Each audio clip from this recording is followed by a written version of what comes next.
All right, great. So welcome to the Energy and Green Building Breakout Group. I'm excited to see everyone here, and we're a little bit more of a smaller group than the main group, so really looking forward to hearing input from everyone as we get started on the discussion today. So thank you again to Diane, who will be taking notes for us and reporting out. And I think that we're a small enough group that we might be able to just chime in with our thoughts rather than necessarily using the chat.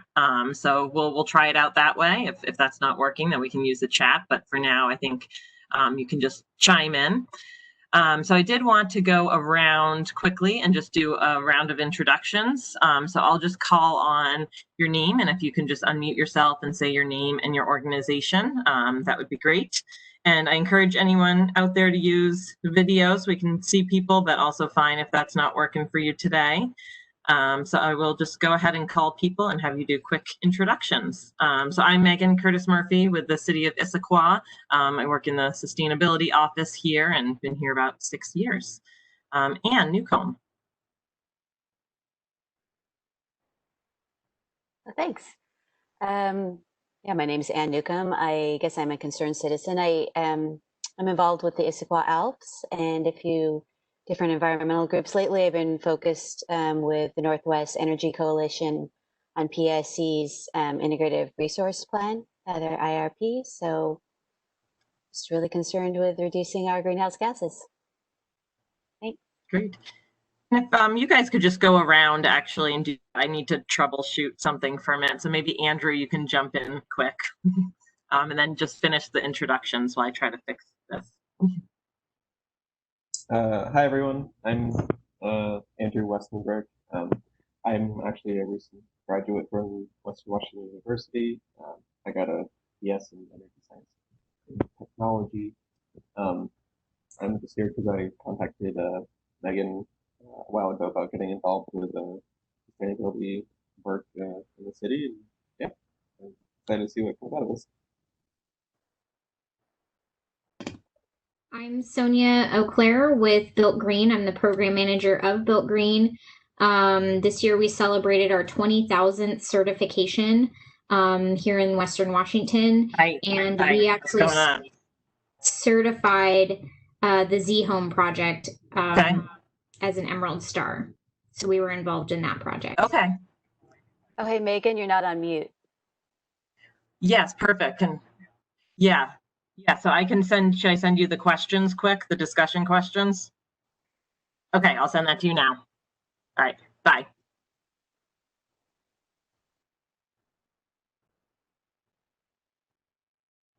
I'll go next. I'm Terry Phelan with Living Shelter Architects in Issaquah. We focus on energy efficient and sustainable design, mainly of homes. Been in business since 1992 and excited to be here and share ideas and learn what other people are thinking about.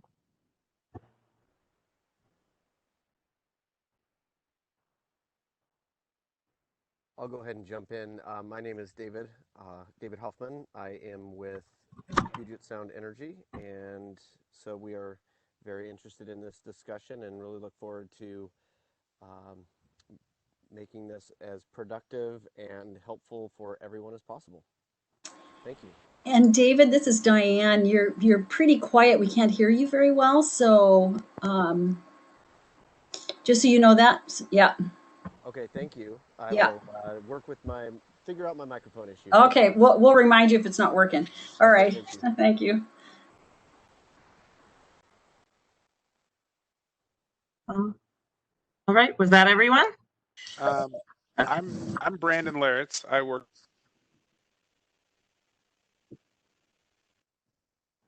the lead for the so I'm excited for Issaquah. We're excited to partner with you guys to figure out how we can accomplish our goals, environmental goals for all these upcoming things. So yeah. Great, thank you. You're breaking up a little bit there, but we were able to hear you at the end. So okay. Thank you. I'll go. So I'm Rachel Brumbaugh. I am with King County. I work on climate and energy policy for King County. I'm really excited to join this session and hear what I know you're constituents of the City of Issaquah, but you're also constituents of the King County, and we have shared countywide greenhouse gas emission goals. So I'm really curious to hear this dialogue and participate. I'll go next. Hi, my name is Joseph Zung. I'm part of the Issaquah Youth Advisory Board, and I'm a high school student in Redmond. I'm interested in being in this conference to learn more about climate change in the city of Issaquah.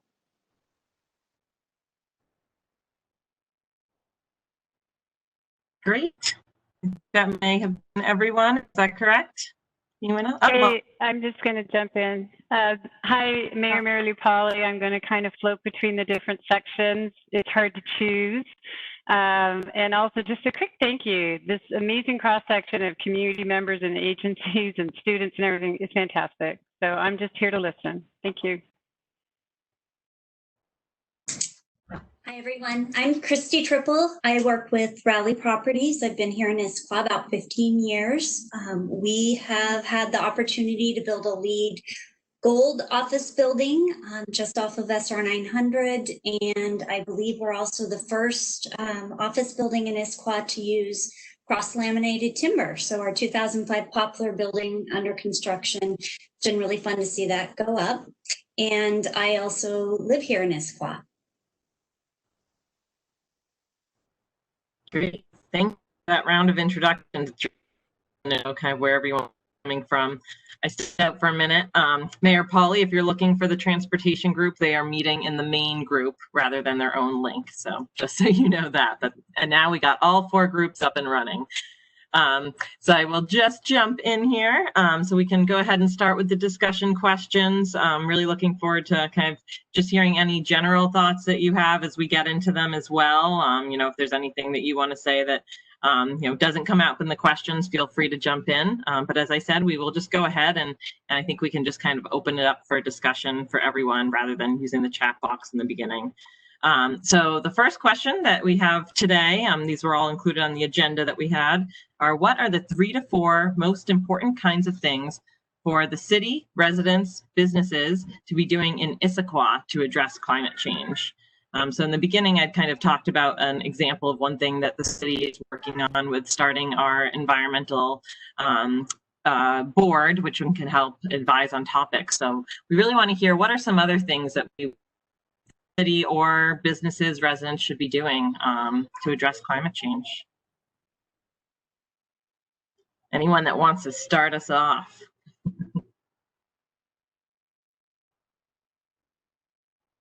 I'm happy to start. So I think because most of our greenhouse gases are coming from our electricity and our natural gas, we need to focus on, luckily, PSE is going to be transitioning to more clean energy, and that's going to help out a lot. And I think in the meantime, we need to be focusing on efficiency programs and maybe start with like high quality audits, and then people could choose whatever you know, however much they can afford to spend on plugging up their holes, or it doesn't cost any money to notice when peaks are, high peak and low peaks are, and charge our car, and run our dishwasher, wash our clothes if we need to wash them on hot during those low peak times. Most of us, you know, have timers on our appliances now. Those are the main things. That's probably enough for me to say, right? Yeah, thank you. Could I ask a question, a follow-up question though, Megan, is that okay? Yes, please. So Ian, you did touch on electricity, but you mentioned something about natural gas, and that's something that we at the county and are looking at transitioning and reducing the use of natural gas in the built environment. Is that something that's of concern to you too? And do you have any suggestions on that? Oh, yes. I think it'd be good to educate people more about natural gas not being a clean energy and, the methane that is released from it. And then also maybe in the new construction, not having any natural gas added is all I can think of, but I'm sure there's other great ideas. No, thank you. Yeah, I know there's a few, Spellingham is someone that has been looking at that a little bit. That's something that's been talked about in different areas. And, we are moving in the right direction in the longer term, but we do have kind of our term goals as well. So thank you for that. So Seattle is also considering a natural gas ban in their next kind of cycle. The other thing to keep in mind is that the new energy code that's coming out starting next year really disincentivizes gas. It doesn't outright ban it, but you get less points for it in the energy code and how you have to like meet that energy code. So there are already steps being taken to really reduce natural gas incentives in new construction. The other thing that can help is one of the big reasons people still want natural gas in their homes is because they think that their stovetops are far superior if they're gas versus electric. And I think there's a lot of great opportunities to educate people on induction technology that totally changes the game when you talk about having a luxurious kitchen experience or a high quality kitchen experience when you start educating them on what induction really looks like. Now that's not going to be approachable for all. So, but just, electrification is a big topic right now that we're talking about in the building industry, and the code is moving in that direction. One step that Built Green is going to be taking in the single family checklist update that we're doing this year is we are not banning natural gas from our green buildings or homes, but we're not going to be offering any points for natural gas anymore. So that includes water, tankless water heaters that are powered by natural gas, which have been a huge water savings incentive, but it's still natural gas in homes. And natural gas is not only a fossil fuel, but it's not great for indoor air quality, which is very top of mind for people right now because of everyone sort of stuck in their houses with the current kind of pandemic situation. So there are some ways that we can disincentivize gas while not outright banning it, because there are reasons that there are natural gas in the system right now, and it's better than some of the alternatives at providing those peak loads. But we do want to move away from it for sure.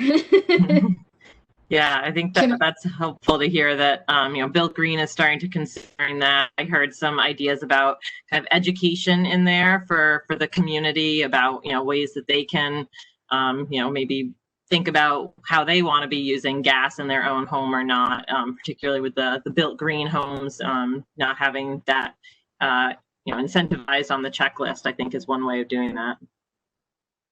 I was just going to add, so I got an induction stove a couple months ago, and I feel like a one-woman induction stove proselytizer, and they're great. And I think that's definitely something we need to expand knowledge about. It's awesome. All right, I'm going to stop talking about my stove. Rachel, you're offering to do a demo for everyone with your cooking, it sounds like. Well, it is lunch. All right. Is there some others with some thoughts about this, about what we can be doing to address climate change? I think energy retrofits of buildings are really important. So much of the future housing stock and the future building stock has been built already. And if there are ways to incentivize and promote maybe some sponsored energy retrofit programs. There were some a couple years ago, and I know those funds have run out, but I think it's so important. I'd like to see that come back again.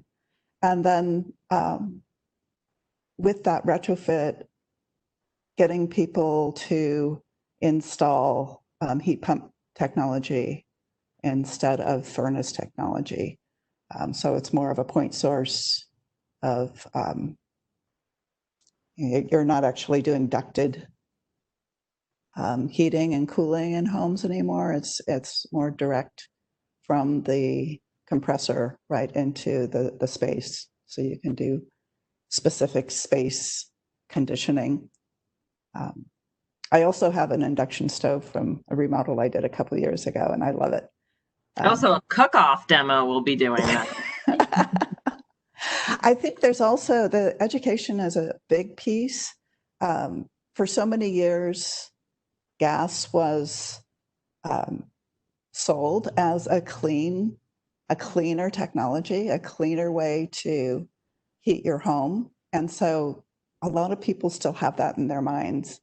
And it's going to take re-education about going to electricity instead of gas, along with our electricity being produced with less fossil fuels.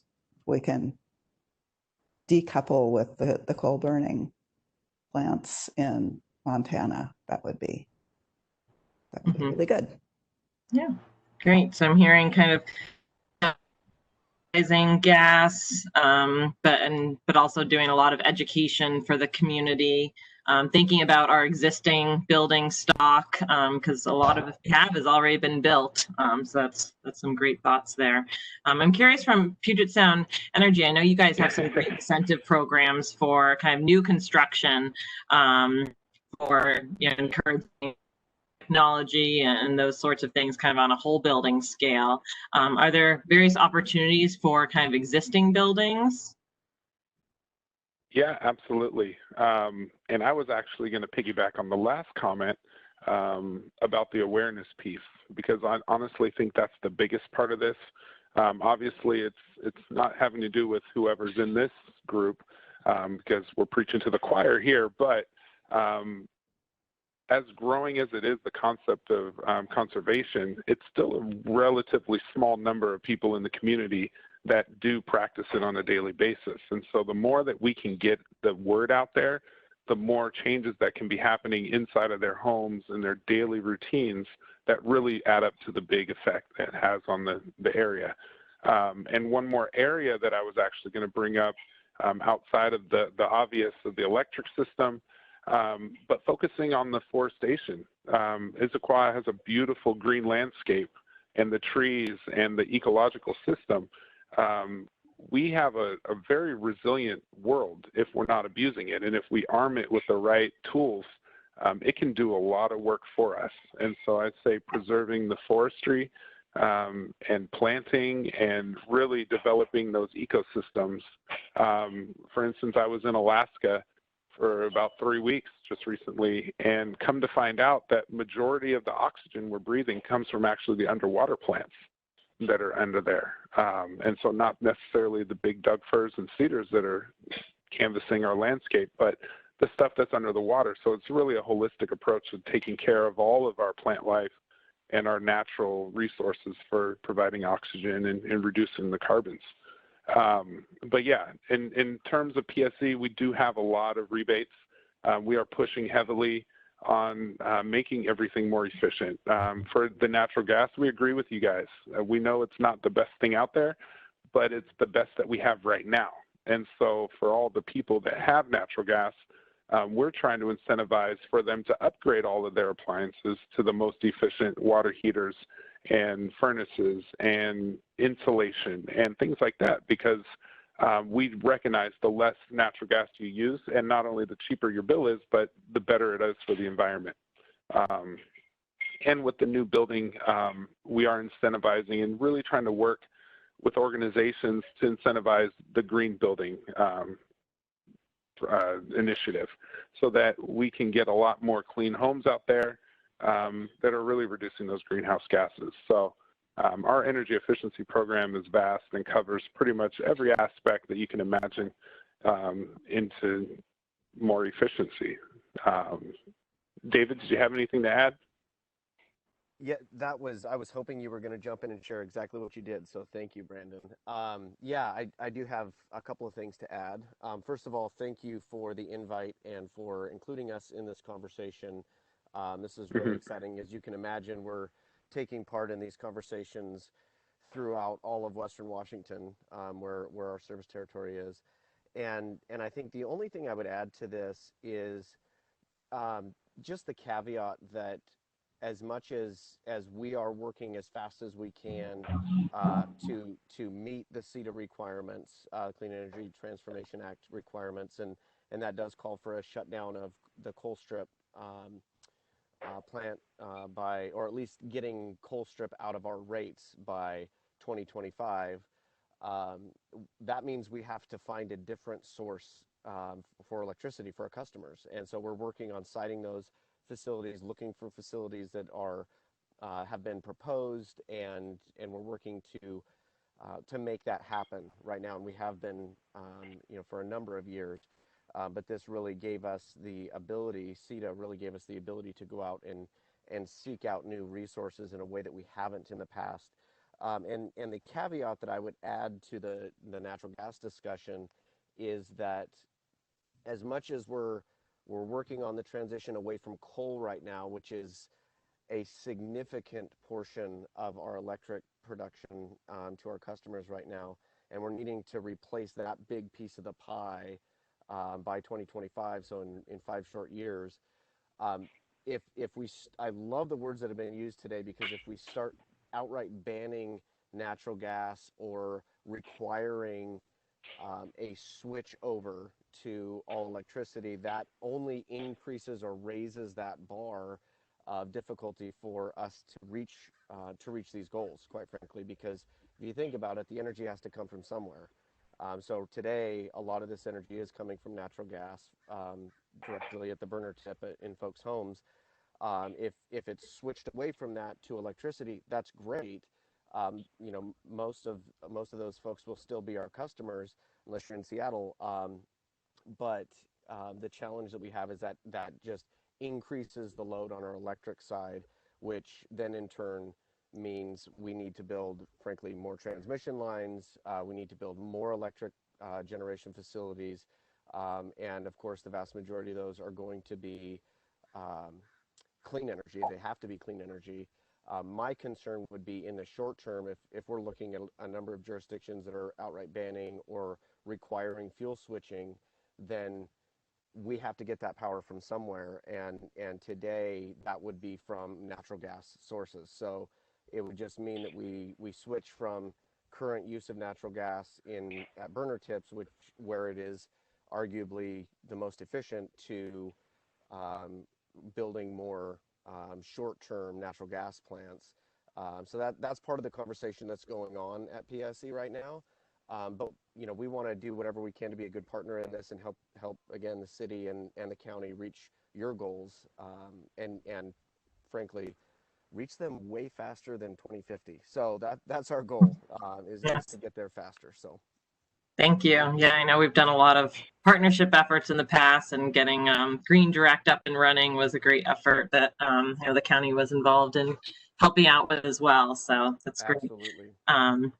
See if any, I know we have a couple students on the line. We're going to switch over to the next question in a minute, but I just want to see if anyone else wanted to add in. We've talked a lot about kind of the energy side and buildings. See if there's anything else that you think the city or the community needs to be focusing on, and in other realms, either thinking about our goals or various partnerships. Any other thoughts that come to mind?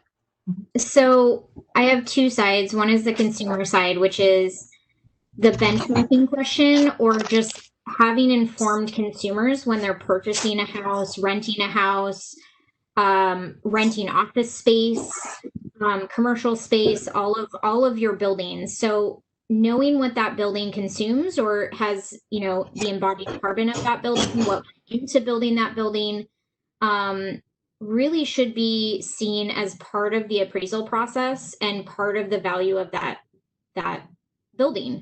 And having that information accessible to consumers is super important, because you really can't look at a building from the outside and necessarily make that comparison, you know, building A versus building B, which one is going to have longevity, which one is going to be lower operating costs, which one is going to have better indoor air quality for my, you know, me and my tenants or my family, whoever.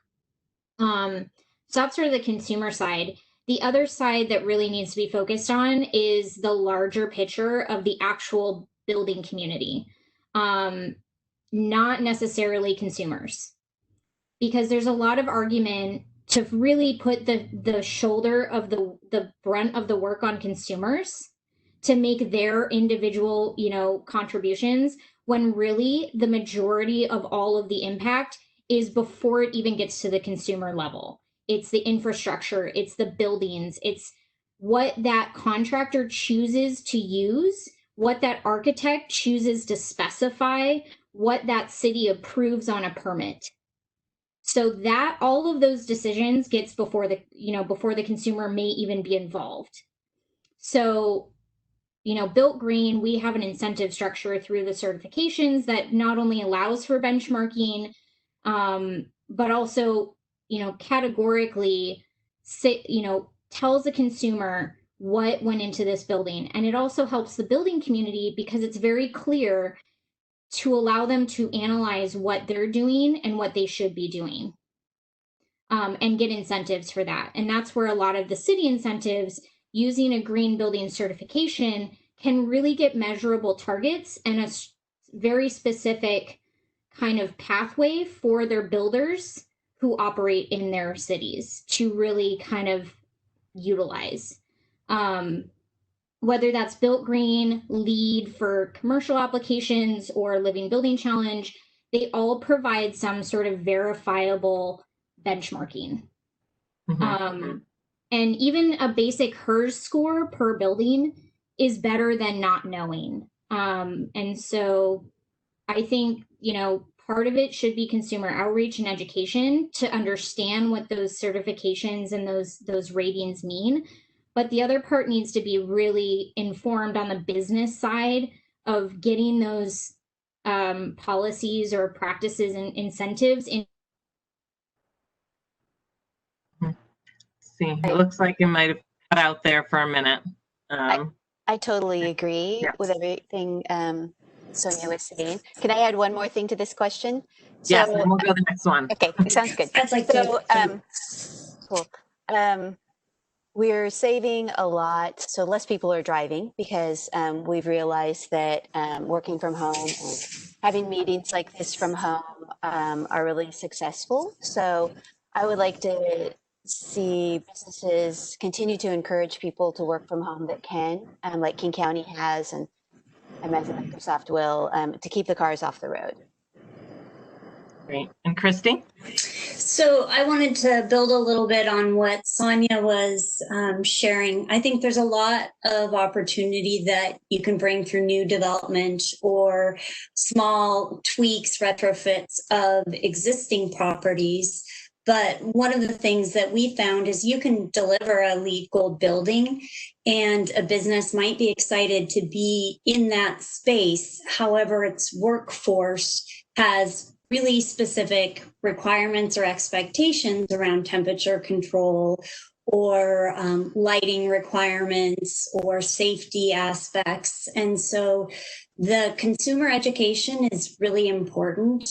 We've worked really diligently to educate our tenants, and we try to implement really strong sustainability practices, but it really, it's an interesting endeavor, especially for us. We've got, you know, buildings from just about every decade from the 50s up until now. And so how people use space is important. And I know we all have a much different education or understanding about the usage of that technology, but consumer education is important. And I think from support of business, having something that maybe is scalable or, you know, like and here's the top 10 things you can do to kind of help contribute or to have cost savings in implementing some of those when you're purchasing as a collective. So those are just some I had.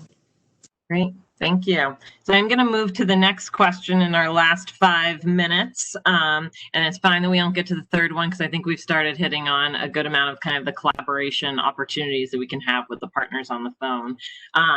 But for the second question, how bold does Issaquah need to be to address their action, to address climate change, and what should be considered? So our 3 options are business as usual, go with the flow of the region, or be ahead of the flow as a region. And I think there are some considerations that we need to make that we've kind of thought about a little bit today.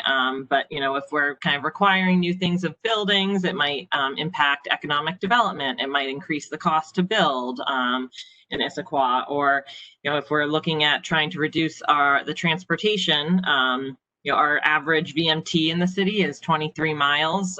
We can't quite just tell people they need to cut that in half to cut our emissions in half. There's other factors that go into that. But I'd love to hear maybe from Joseph or Andrew, our students on the phone, some thoughts about where you think Issaquah should be going in those 3 categories. Yeah. Well, I mean, personally, I think everywhere should try to be doing as much as possible. I think, I don't know, a lot of people would kind of agree with that, but like, yeah, when you're saying there's things to consider, but like,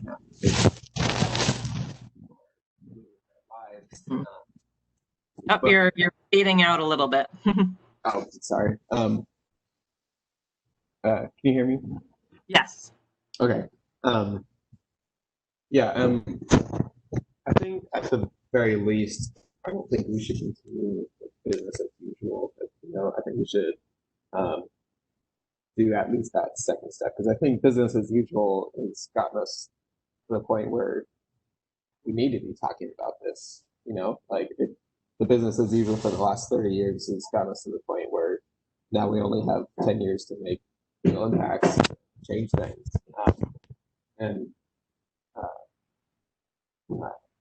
going what the region is doing. And I'm really glad that I live in a place where so many people are concerned about what's going on.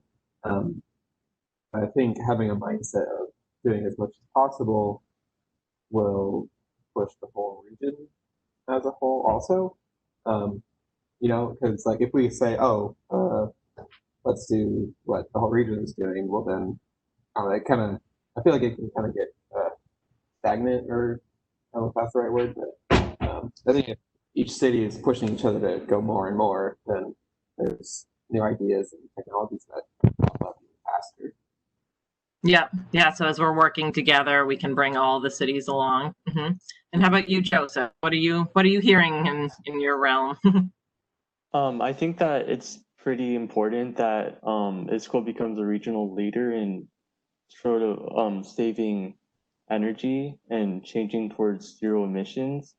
I think it's more important that Issaquah becomes a leader, because if Issaquah can become a leader, the city of Issaquah can influence other cities around Issaquah towards making the change towards zero emissions. I think that sort of making changes sorry,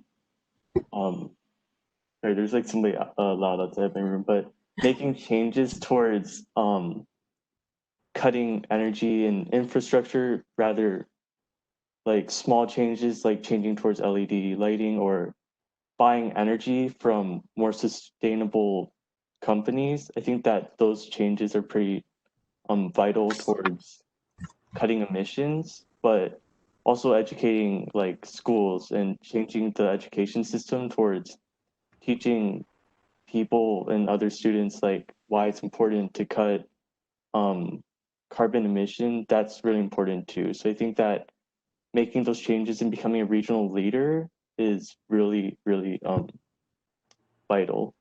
Great. Yeah, I would just also like to add, you were talking about cutting people's DMT in half or whatever.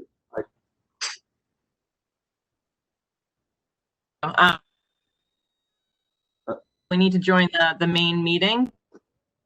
Mind holding up a finger of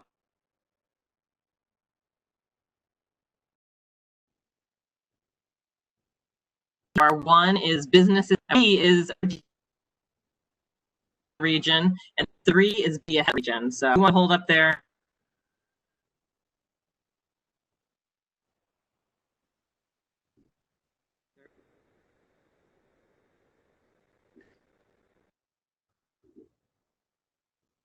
Here, I'm seeing threes. You could go ahead and join the main meeting group. I put that in the chat, the link, so you'll be able to easily click on that.